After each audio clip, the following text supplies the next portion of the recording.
বীর্য পাতলা কি কোনো সমস্যা?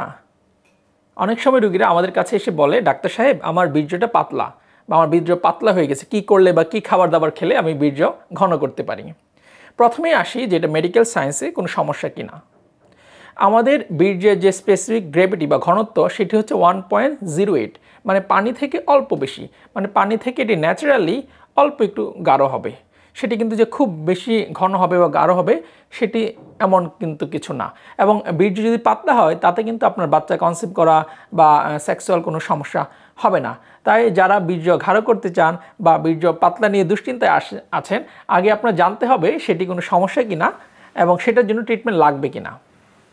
আমরা যাদের বীর্যের সমস্যা থাকে তাদের সিমেন অ্যানালাইসিস একটা পরীক্ষা করে থাকি এবং সিমেন অ্যানালাইসিসের পরীক্ষায় যদি আপনার শুক্রাণুর সংখ্যা, তারপর শুক্রাণুর গুণাগুণ, শুক্রাণুর চলাচল এগুলো সব ভালো থাকে, তাহলে বীর্য পাতলার জন্য কিন্তু আপনার বাচ্চা কনসিভ করা অথবা সহবাসের সমস্যা অথবা কোনো যৌন সমস্যা হবে না। তাই বীর্য পাতলা নিয়ে আপনার দুশ্চিন্তাগ্রস্ত না হয়ে একজন বিশেষজ্ঞ চিকিৎসকের পরামর্শ নিন।